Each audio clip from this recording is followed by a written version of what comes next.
বন্ধুসকল, আজি হৈছে মঙ্গলবাৰ আৰু আজি পুৱাৰ কেইটামান গুৰুত্বপূৰ্ণ খবৰ হৈছে। একাদশ শ্ৰেণীৰ পৰীক্ষা বাতিল কৰাৰ আহ্বান স্বয়ং ডক্টৰ হিমন্ত বিশ্ব শৰ্মাৰ। আৰু তেওঁ লগতে উল্লেখ কৰে যে ভাগিনসকলৰ স্বাৰ্থ মোৰ বাবে আটাইতকৈ ওপৰত। আমি শিক্ষাৰ আন্দোলনো কৰিম, গণতন্ত্ৰৰ আন্দোলনো কৰিম। এই মন্তব্য ডক্টৰ হিমন্ত বিশ্ব শৰ্মাৰ। আজি বিশ্বনাথ জিলাত একাধিক উন্নয়নমূলক কাৰ্যসূচীত অংশগ্ৰহণ কৰাৰ পাছত মুখ্যমন্ত্ৰী ডক্টৰ হিমন্ত বিশ্ব শৰ্মাই ফেচবুক লাইভৰ জৰিয়তে কেইবাটাও ডাঙৰ ঘোষণা কৰিছে। এই ঘোষণাসমূহৰ ভিতৰত আছে পঞ্চায়ত নিৰ্বাচনৰ দিন, একাদশ শ্ৰেণীৰ ফাদিল হোৱা প্ৰশ্ন কাকতৰ পৰীক্ষা, মহিলা সবলীকৰণ, বিদ্যুৎ মাচুল ৰেহাইৰ দৰে বিষয়। ফেচবুক লাইভৰ আৰম্ভণিতে ডক্টৰ হিমন্ত বিশ্ব শৰ্মাই সকলোকে ঈদৰ শুভেচ্ছা জ্ঞাপন কৰে। তাৰ পাছতেই তেওঁ বিশ্বনাথ জিলাৰ উন্নয়নৰ বাবে আজি গ্ৰহণ কৰা পদক্ষেপসমূহৰ কথা উল্লেখ কৰে।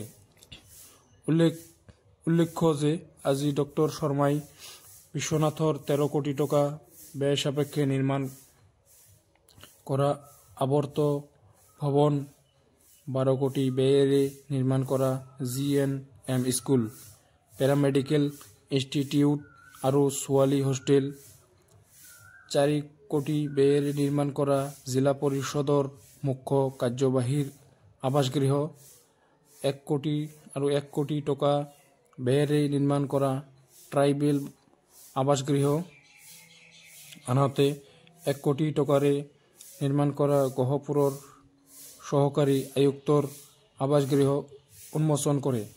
তাৰোপৰি বিহালীত 32 কোটি টকা ব্যয়েৰে ইণ্ডাষ্ট্ৰিয়েল পাৰ্ক, আনহাতে 4 কোটি ব্যয়েৰে accredited driver training centre and automated driving test ট্ৰেকৰ লগতে 59 কোটি টকা ব্যয় সাপেক্ষে বিশ্বনাথ ঘাটৰ পৰা উমাটুমণিলৈ ৰ'পৱেৰ শিলান্যাস কৰে। পৰৱৰ্তী খবৰ, 1 এপ্ৰিলৰ পৰা পুনৰ বৃদ্ধি পাব 784 বিধ ঔষধৰ মূল্য। হয়, 1 এপ্ৰিলৰ পৰা পুনৰ বৃদ্ধি পাব 784 বিধ ঔষধৰ মূল্য। 1 এপ্ৰিলৰ পৰা দেশজুৰি কাৰ্যকৰী হোৱাকৈ ঔষধৰ মূল্য পুনৰ বৃদ্ধি পাব।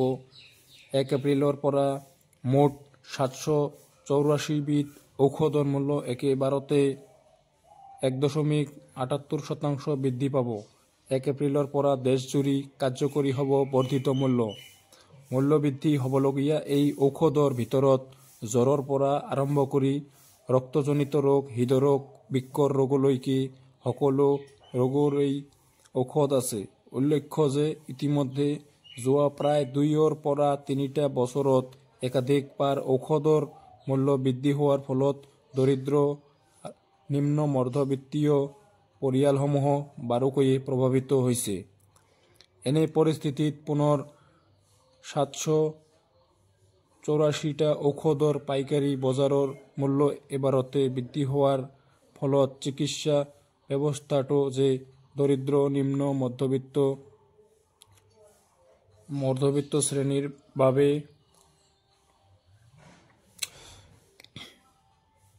যে প্ৰায় অসহনীয় হৈ পৰিব সেয়া নিশ্চিত। যিবোৰ ঔষধৰ দাম বৃদ্ধি হ'ব সেইবোৰৰ ভিতৰত প্ৰায় সকলো ধৰণৰ ৰক্তচাপ, বৃক্ক আৰু ৰক্তজনিত ৰোগ যেনে হিমোফিলিয়া, চিকেল চেল, তেজ পাতল কৰা ঔষধ, তেজ জমা হোৱা ঔষধ আদিও আছে। Cholesterol, insulin, diarrhoea, gas, stroke, পক্ষাঘাতৰ বিষনাশক ঔষধৰ লগতে জ্বৰৰ ঔষধো মূল্যবৃদ্ধি তালিকাত অন্তৰ্ভুক্ত আছে। মন কৰিবলগীয়া, এই মূল্য বৃদ্ধি পূৰ্বৰ দৰে ষ্ট্ৰিপৰ ক্ষেত্ৰত নহয়। এই মূল্য বৃদ্ধি হ'ব প্ৰতিটো টেবলেট বা কেপচুলৰ। তাৰোপৰি 1 এপ্ৰিলৰ পৰাই ষ্টেণ্টকে ধৰি বিভিন্ন হৃদযন্ত্ৰৰ অস্ত্ৰোপচাৰ সামগ্ৰীৰো দাম বৃদ্ধি পাব। বৃদ্ধি কৰোনাৰী ষ্টেণ্টৰ দাম। থালি ধাতুৰ ষ্টেণ্টৰ সৰ্বোচ্চ মূল্য 10,693 টকা আৰু ড্ৰাগ এলুটিং ষ্টেণ্টৰ সৰ্বোচ্চ মূল্য 38,933 টকা হোৱাৰ সম্ভাৱনা আছে। পৰৱৰ্তী খবৰ 28 মাৰ্চ 2025 শুকুৰবাৰে অহা 7.7 প্ৰাবল্যৰ ভূমিকম্পই চুবুৰীয়া ম্যানমাৰত চলোৱা ধ্বংসলীলাত মৃতকৰ সংখ্যা 2056 গৰাকীলৈ বৃদ্ধি পাইছে। দেশখনৰ সামৰিক শাসক জুণ্টাই প্ৰকাশ কৰা মতে 3,900ৰো অধিক লোক আহত হৈছে। এই পৰ্যন্ত নিৰুদ্দেশ হৈ আছে 270 জন লোক। ম্যানমাৰত অহা এই ভূমিকম্পৰ ফলত দেশখনৰ পৰিস্থিতি অতি জটিল হৈ আছে। 2021 চনৰ পৰা গৃহযুদ্ধৰ কবলত থকা দেশখনৰ ভূমিকম্প অহাৰ সময়ছোৱাত 60%তকৈ অধিক অঞ্চল সামৰিক শাসক জুণ্টাৰ বিৰোধী তথা বিদ্ৰোহীৰ দখলত আছিল।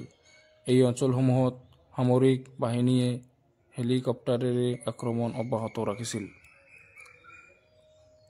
দেশখনক ভূমিকম্পই সৃষ্টি কৰা এই অবৰ্ণনীয় পৰিৱেশৰ পাছতেই বিদ্ৰোহী গোটসমূহে মানৱতাৰ পৰিচয় দাঙি ধৰি দেওবাৰৰ পৰা দুসপ্তাহৰ যুদ্ধবিৰতি ঘোষণা কৰিছে যদিও সামৰিক জুণ্টা প্ৰশাসনৰ ফালৰ পৰা এই সন্দৰ্ভত কোনো প্ৰতিক্ৰিয়া অহা নাই। ইয়াৰ বিপৰীতে ভূমিকম্পৰ পাছৰ সময়ছোৱাতো বিদ্ৰোহীৰ দখলত থকা একাধিক অঞ্চলত সামৰিক বাহিনীয়ে যুদ্ধ বিমানেৰে আক্ৰমণ কৰা বুলিহে খবৰ প্ৰকাশ পাইছে। ভূমিকম্পৰ ফলত খহি পৰা অট্টালিকা, বাসগৃহ, উপাসনা গৃহকে ধৰি অন্যান্য ক্ষয় ক্ষতিৰ মাজৰ পৰা উদ্ধাৰ অভিযান আজিও অব্যাহত আছে দেশখনত। ভাৰতকে ধৰি আন কেইবাখনো দেশে ম্যানমাৰৰ এই জটিল সন্ধিক্ষণত সহায়ৰ হাত আগবঢ়াইছে। ফ্ৰান্স, ইউৰোপীয় ইউনিয়নে ম্যানমাৰলৈ প্ৰেৰণ কৰিছে সাহায্য। কিন্তু দেশখনত চলি থকা গৃহযুদ্ধৰ বাবে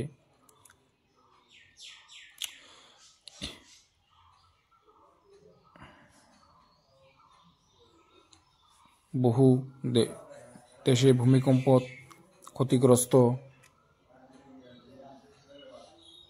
এই দেশখনলৈ সহায়ৰ হাত আগবঢ়াবলৈ অনিচ্ছুক হৈ পৰিছে। ফলত ম্যানমাৰ অধিক ক্ষতিগ্ৰস্ত হৈছে। মন কৰিবলগীয়া যে ভূমিকম্পৰ পাছতেই জুণ্টাই সকলো দেশৰ পৰাই সহায় বিচাৰিছিল। তেওঁৰ আহ্বানৰ প্ৰতি সঁহাৰি জনাইছে ভাৰত, চীন, ইউৰোপীয় ইউনিয়ন আদিয়ে। কিন্তু এই দেশখনৰ সামৰিক শাসকে 2008 ঘূৰ্ণীবতাহ নাৰ্গিছে সৃষ্টি কৰা ধ্বংসলীলাৰ সময়ত বিদেশী সাহায্যক অস্বীকাৰ কৰাৰ লগতে বিদেশী উদ্ধাৰকাৰীক দেশখনত প্ৰৱেশত বাধা দিছিল। উল্লেখ্য যে গৃহযুদ্ধত জৰ্জৰিত দেশখনত সামৰিক বাহিনীয়ে ইতিমধ্যে তেওঁলোকৰ নিয়ন্ত্ৰণৰ পৰা বাহিৰলৈ যোৱা অঞ্চলসমূহৰ প্ৰায় 30 লাখৰো অধিক লোকক সাহায্য প্ৰদানৰ ক্ষেত্ৰত বাধা আৰোপ কৰি ৰাখিছিল। বিদ্ৰোহীক দমন কৰাৰ বাবে সামৰিক বাহিনীয়ে যুদ্ধৰ এক কৌশলগত অংশ হিচাপে এই অঞ্চলসমূহৰ মানুহখিনিক খাদ্য আৰু স্বাস্থ্য সম্পৰ্কীয় সাহায্যক অস্ত্ৰ হিচাপে ব্যৱহাৰ কৰি আহিছিল। পৰৱৰ্তী খবৰ আকৌ এবাৰ ইউক্ৰেইনৰ ৰাষ্ট্ৰপতি জেলেনস্কিক ধমক দিলে আমেৰিকাৰ ৰাষ্ট্ৰপতি ডনাল্ড ট্ৰাম্পে। ইউক্ৰেইনৰ সৈতে হোৱা খনিজ চুক্তি সন্দৰ্ভত জেলেনস্কিক সকীয়াই দিলে ডনাল্ড ট্ৰাম্পে। জেলেনস্কিয়ে খনিজ চুক্তিৰ পৰা পিছুৱাই যাবলৈ চেষ্টা কৰিছে আৰু যদি তেওঁ এনেকুৱা কিবা এটা কৰে তেন্তে ফলাফল ভাল নহ'ব। ই তেওঁৰ বাবে সমস্যাৰ সৃষ্টি কৰিব বুলি উল্লেখ কৰিলে ডনাল্ড ট্ৰাম্পে। লগতে যদি খনিজ চুক্তিত কোনো সমস্যা হয় তেন্তে কোনো ধৰণৰ দয়া নকৰিম বুলি জেলেনস্কিক ধমক দিলে ডনাল্ড ট্ৰাম্পে। ৰাষ্ট্ৰপতি ডনাল্ড ট্ৰাম্পে সদৰি কৰে যে এনে কৰ্মকাণ্ডৰ বাবেই ইউক্ৰেইন নাটো কঠোৰ অংশ নহ'ব। যদি জেলেনস্কিয়ে ভাবে যে তেওঁ খনিজ চুক্তিখনৰ পুনৰ আলোচনা কৰি ইয়াৰ পৰা হাত সাৰিব, তেন্তে এয়া একেবাৰেই মানি লোৱা নহ'ব। শান্তি চুক্তিত বাধা দিয়াৰ বাবে ৰাছিয়াই কৰা প্ৰচেষ্টাৰ সন্দৰ্ভতো ডনাল্ড ট্ৰাম্পে মন্তব্য আগবঢ়ায়। ট্ৰাম্পে উল্লেখ কৰে যে যদি ৰাছিয়াই যুদ্ধবিৰতিত বাধা দিয়ে, তেন্তে আমেৰিকাই ৰাছিয়াৰ তেলৰ ওপৰত 25ৰ পৰা 50% গৌণ শুল্ক আৰোপ কৰিব। যদি কোনো কাৰণত ৰাছিয়া আৰু ইউক্ৰেইনৰ মাজত যুদ্ধবিৰতি চুক্তি নহয়, তেন্তে মই এমাহৰ ভিতৰত এই পৰিকল্পনা কাৰ্যকৰী কৰিম বুলি উল্লেখ কৰে ডনাল্ড ট্ৰাম্পে। পৰৱৰ্তী খবৰ, দুখনকৈ মেচত পৰাস্ত হোৱাৰ পাছত আজি ছিজনৰ প্ৰথমখন মেচ জয় কৰিলে মুম্বাই ইণ্ডিয়ানছে। ডিফেণ্ডিং চেম্পিয়ন কলকাতা নাইট ৰাইডাৰ্ছক দিশহাৰা কৰি মুম্বাইয়ে যেন সকললৈ দিলে শক্তিশালী বাৰ্তা। আজিৰ মেচখনত দৰাচলতে কোন বিজয়ী হ'ব তাক লৈ ক্ৰিকেট বিশেষজ্ঞসকলো দোমোজাত পৰিছিল। ঘৰুৱা ষ্টেডিয়াম হোৱাৰ বাবেই মুম্বাইৰ কিছু এডভান্টেজ আছিল যদিও কলকাতাৰ অধিনায়ক আজিংক্য ৰাহানেও মুম্বাইৰে হোৱাত পিটছৰ সন্দৰ্ভত তেওঁৰ যথেষ্ট তেওঁৰ সকলো দিশেই অৱগত বুলি ধাৰণা কৰা হৈছিল। কিন্তু ভবাতকৈ কথাবোৰ যেন বেলেগ আছিল। টছ কৰিবলৈ আহি আজিংক্যই ক'লে তেওঁ পিটছখনৰ প্ৰকৃতিৰ বিষয়ে নিশ্চিত নহয়। মুম্বাইৰে সন্তান ৱাংখেডেৰেই তেওঁৰ ঘৰুৱা খেলপথাৰ। ঘৰুৱা ক্ৰিকেটতো তেওঁ মুম্বাইৰে অধিনায়ক। অথচ সেই ৰাহানেই আজি ক'লে ৱাংখেডেই পিটছ তেওঁ বুজিবলৈ অসমৰ্থ।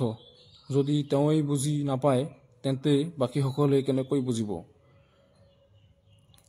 পিটছৰ প্ৰকৃতি বুজি নোপোৱাৰ বাবেই হওক বা দলৰ বেটিং বিপৰ্যয়ৰ বাবেই হওক, আজি ডিফেণ্ডিং চেম্পিয়ন দলটোৱে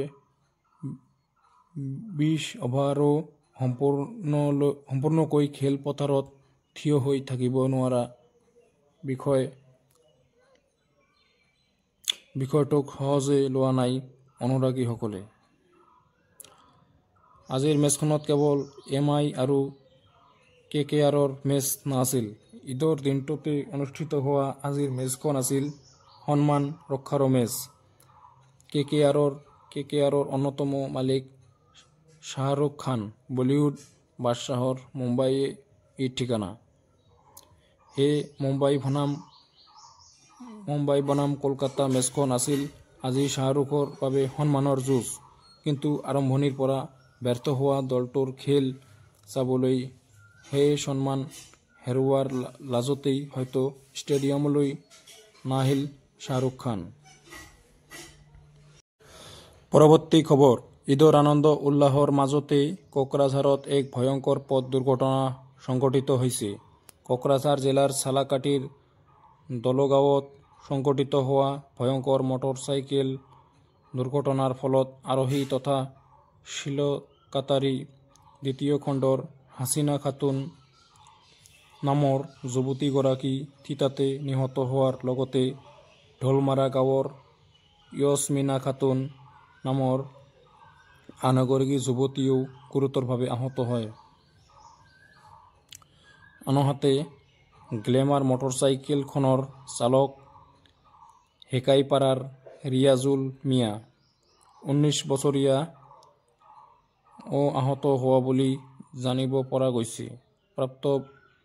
প্ৰাপ্ত বাতৰি অনুসৰি ঈদৰ আনন্দ উল্লাহৰ মাজতে আজি ৰিয়াজুল মিয়াই তেওঁৰ বান্ধৱী য়স্মিনা খাতুন আৰু হাছিমা খাতুনক এখন গ্লেমাৰ মটৰচাইকেলত উঠাই ফুৰাবলৈ নিয়ে।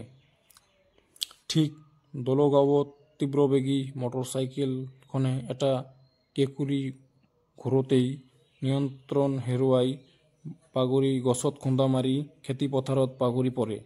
উক্ত ভয়াৱহ দুৰ্ঘটনাৰ ফলত হাছিনা খাতুন ঘটনাস্থলীতে নিহত হয় আৰু য়স্মিনা খাতুনে গুৰুতৰভাৱে আঘাত পায়। চালাকাটি আৰক্ষী চিকিৎসালয়লৈ প্ৰেৰণ কৰাত ইয়াৰ গুৰুতৰভাৱে আহত য়স্মিনা খাতুনক উন্নত চিকিৎসাৰ বাবে চিকিৎসকে GMCH-লৈ প্ৰেৰণ কৰে। উল্লেখ্য যে য়স্মিনা খাতুন সম্প্ৰতি জীৱন মৃত্যুৰ সৈতে যুঁজি আছে। ঈদৰ মাজতে এনে শোকাবহ ঘটনা সংঘটিত হোৱাত অঞ্চলটোত শোকৰ ছাঁ পৰিছে।